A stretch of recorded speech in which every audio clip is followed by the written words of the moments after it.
The Lamp from the Warlock's Tomb by John Bellairs, Chapter 8.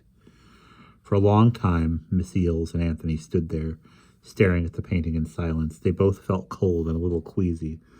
What did the picture mean? Why was it here? It didn't fit in with any of the other scenes on the nearby wall. Suddenly, Miss Eels stepped forward. She took a handkerchief out of her purse, spat on it a couple of times, and rubbed at a dusty patch on the wall.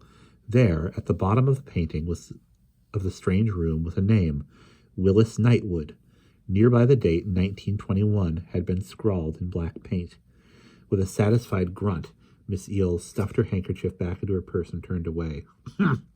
"Well, Anthony," she said in a voice that trembled a little, "we seem to have discovered something new about our batty old friend, Mr. Knightwood, but it's hard to tell what that painting means, if indeed it means anything at all. What do you think?" Anthony shook his head. "I don't know, Miss Eels.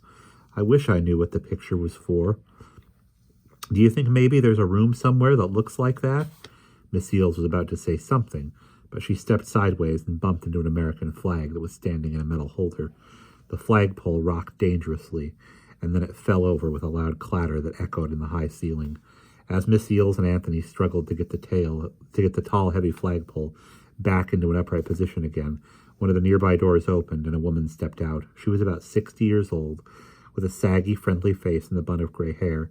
A pencil was stuck in her hair, and black straps hung down from her horn-rimmed glasses. As soon as the woman saw what had happened, she laughed.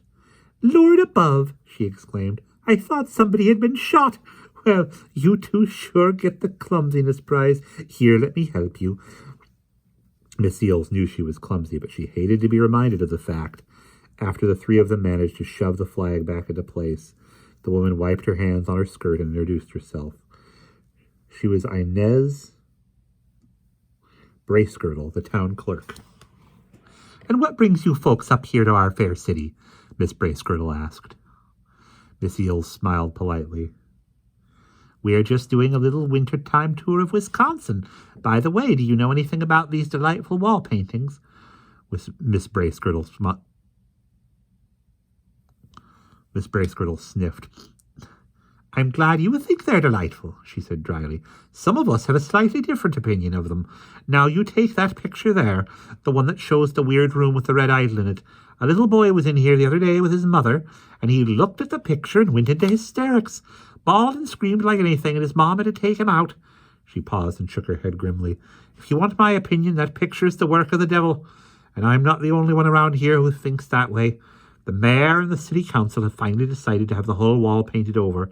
I've had more than one bad dream that was caused by looking at those cursed pictures late at night, after I'd been working here alone in the building."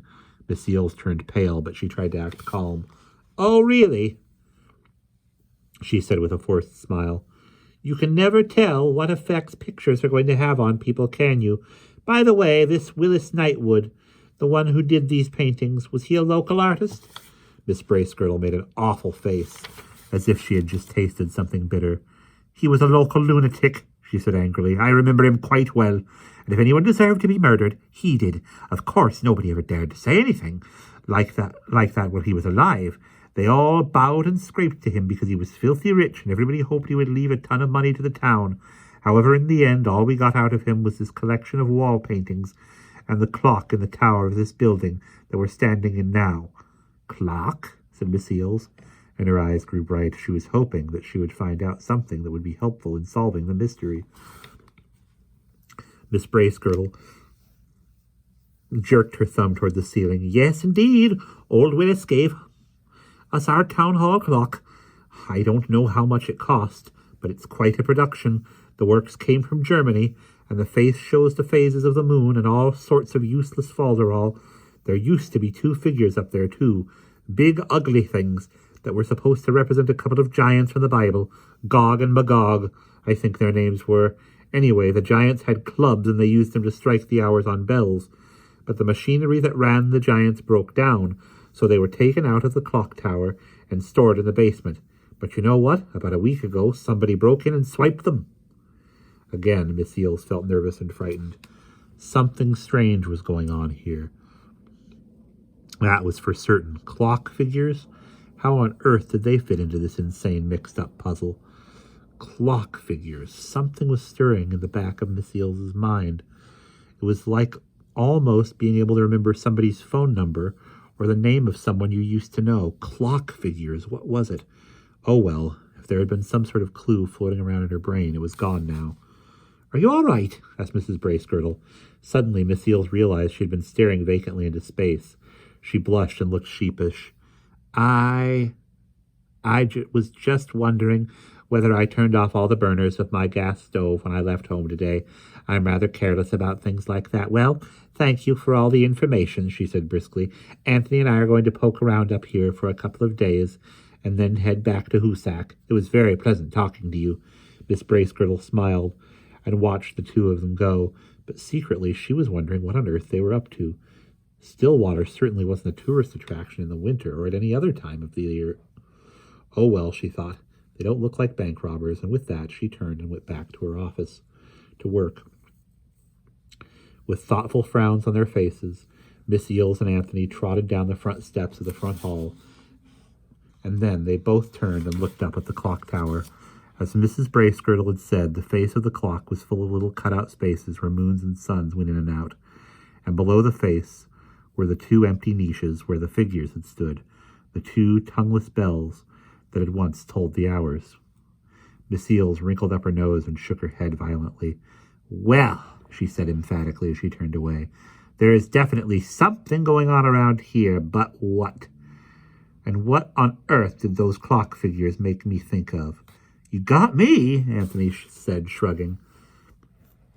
He glanced doubtfully over his shoulder. Do you think that Mrs. Who's in there knows more than she's letting on?"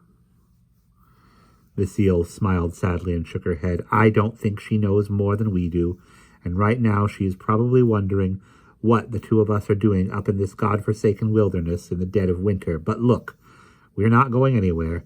There's a sandwich shop around the corner, and I think we should go there and grab a quick lunch. After that, we can do a little more exploring and then head back home. We have gathered some fascinating information, but I'm afraid Emerson will have to interrupt it. Right now I feel my tummy rumbling. Come on, let's go feed our faces." Miss Eels and Anthony went across the street to a coffee shop and had some hot chicken soup and a couple of tomato and cheese omelets with toast and jelly. After that, they climbed into the Dodge and drove out to Stillwater Lake, which was about 3 miles outside of town. They parked in a lot used by men who went ice fishing on the lake, and they walked a little way out onto the snow-covered ice. In the distance, they could see a small island covered with bare trees. Above the trees was a tall gray tower that had battlements on top, like a castle. The tower had a few narrow-pointed windows, but they were boarded up. "Well, there it is," said Miss Eels sourly. "Willis Knightwood's charming summer cottage. Can you imagine going out there to have fun?" Anthony shook his head. Then he threw a doubtful glance at Miss Eels. "Are we going to go out there?" he asked in a faltering voice. "No!" said Miss Eels loudly and firmly. "Some other day, perhaps, but not today. The sun is going down, and it gets dark fast up here at this time of year. I want to take a quick drive past Knightwood's old home, and then we're going to skedaddle back to warm, safe Hoosac. Brr! The wind out here is getting fierce. Let's go." In silence, the two of them walked back to the parking lot. The cold red sun had sunk behind the trees on the far side of the lake, and the shadows under the pine trees deepened and spread. Anthony felt glad to be back in the padded warmth of the car, and he sighed with relief when the engine started. He would not have enjoyed being stuck out here in this dark, deserted place. They drove back to Stillwater and stopped at a Texaco station to fill up the gas tank and get directions. According to the station attendant, the old Knightwood place was out on 3 Rod Road. You turned right after the fire station, and if you drove for 1.5 miles, you couldn't miss it. "It's a brick farmhouse with a brick barn next to it," said the man as he took the money that Miss Eels handed to him. "You don't see many brick barns in this part of the country, and in the field out behind the house there's this hill, only it's really not a hill. It's "Thanks, I know all about the tomb with the scarecrow," said Miss Eels, cutting him off. "That is, I know all that I want to know about it." Quickly, she rolled up the car window, but as she was turning the key in the ignition, a thought occurred to her. "Oh, by the way," she called as she rolled the window back down. Do the Swiggerts still live out there? The attendant gave Miss Eels a peculiar look. No, he said, shaking his head. They just took off one day, and now the place is owned by a lady named Warmish. Mrs. G. Warmish, she calls herself. And nobody knows what the G stands for, probably Griselda or something really awful like that. She's an odd duck, and she keeps pretty much to herself. I see her here about once a week when she does her shopping. Why do you ask? Miss Eels felt a cold pool of fear in her heart. For some reason, this news disturbed her. Oh, no reason at all, she said, smiling weakly. I'm just nosy by nature. Thanks for your information, and I hope the new year is good to you. Same to you, said the man, smiling, and he waved cheerfully as they drove off. Miss Eels's old Dodge rolled down the snowy street. Following the gas station attendant's directions, she turned right after the firehouse, and Anthony saw a signpost that said 3 Rod Road. The street lights were behind them now, and the beams of the car's headlights reached out into the night. Anthony felt tense, and he knew that Miss Eels did too. She had not said a word since they left the gas station. Miss Eels, said Anthony, speaking up suddenly, why don't we just go back to Hoosac? We don't really have to look at that old farmhouse, do we? After a pause, Miss Eels answered, I just think we ought to have a look, she said quietly. We may be on the trail of something, and it just seems that old Nightwood's farm is a logical place to look next. I'd like to ask this Mrs. Warmish a couple of questions. They drove past tall, snowy banks and bare skeletal trees. Finally, after they had rounded a curve, they saw it, a 2-story brick house with a stone porch.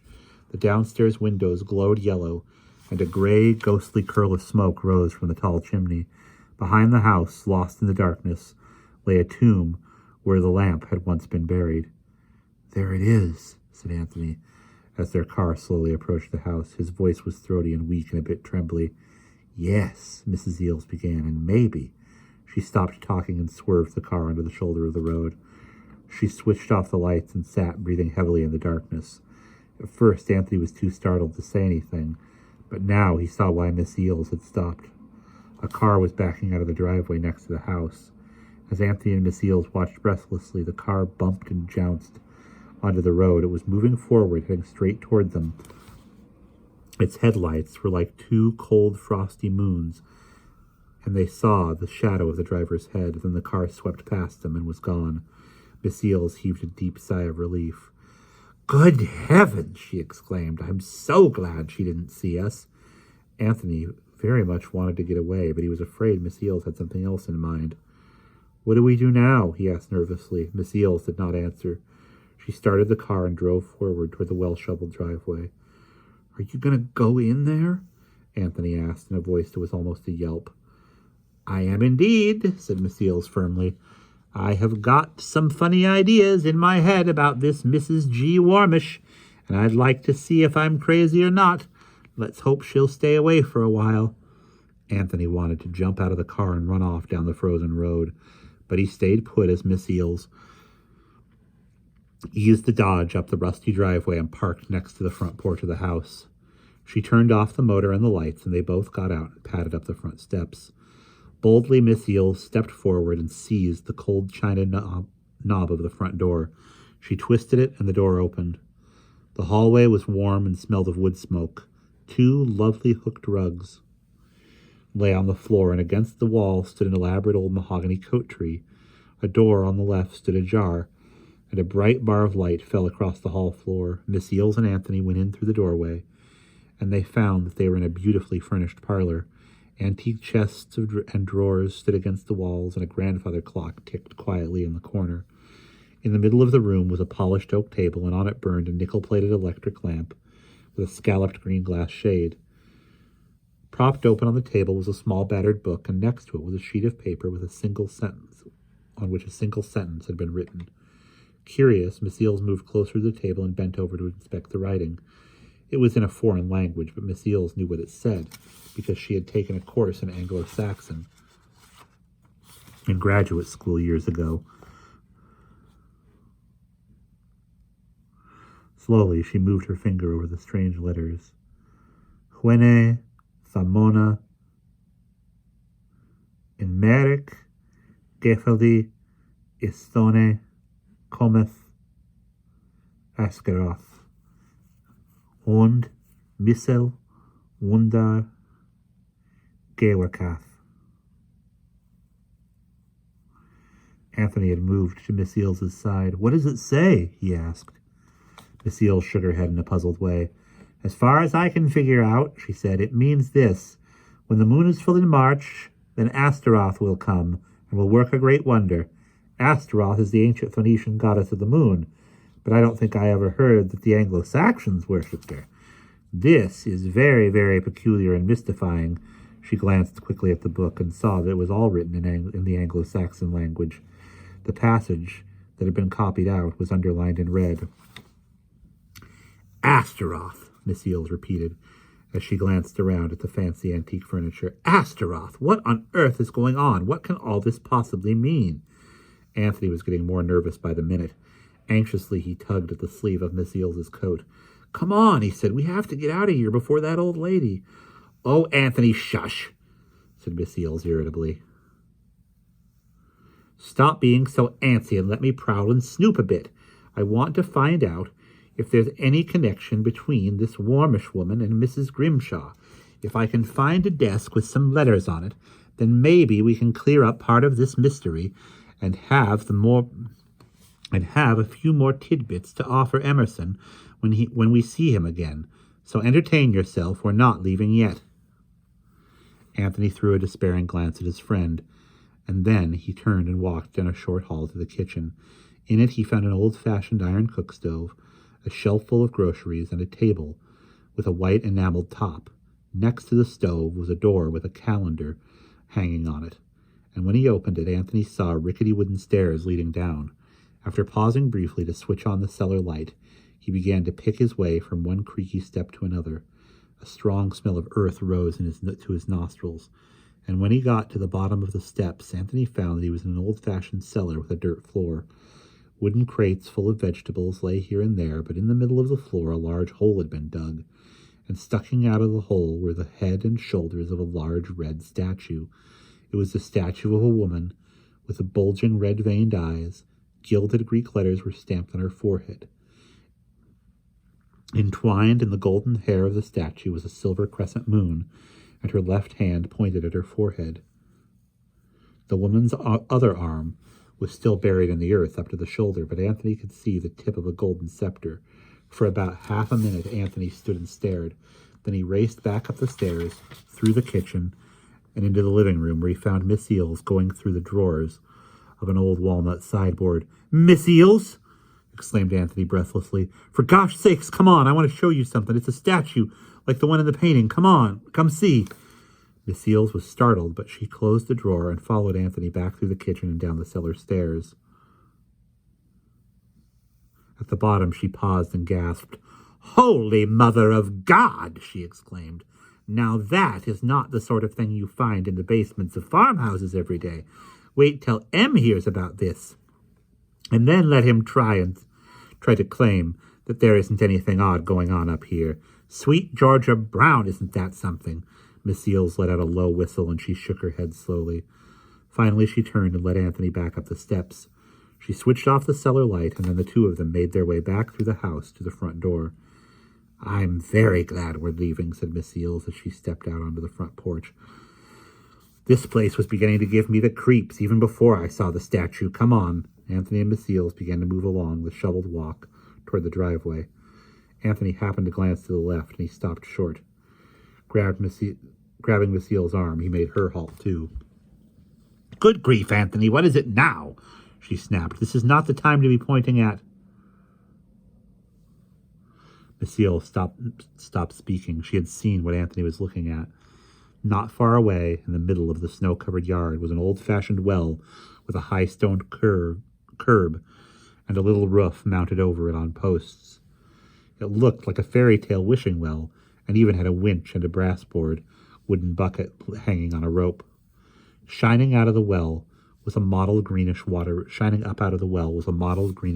light. Although the light was faint, it illuminated the well and made it stand out in the darkness. Well, now, that is strange. said Miss Eels in a wondering and fearful voice.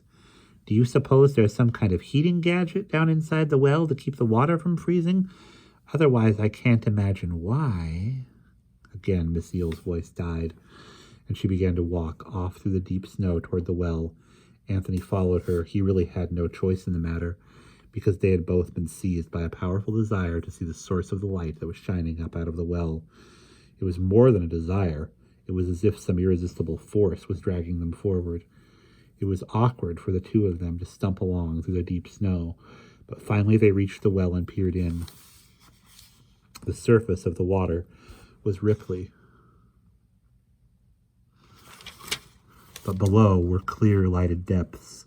At the bottom of the well they saw skeletons and drowned bodies, and among the pale, bloated corpses they saw themselves, Anthony and Miss Eels, lying side by side in death. Suddenly they felt themselves being grasped by powerful, unseen hands. They tried to cry out, but they had no voices, and in spite of their frantic struggles, they were dragged over the rough stone edge of the well curb and were thrust into the depths of the icy water. Instantly, they both blacked out. And that is the end of chapter 8.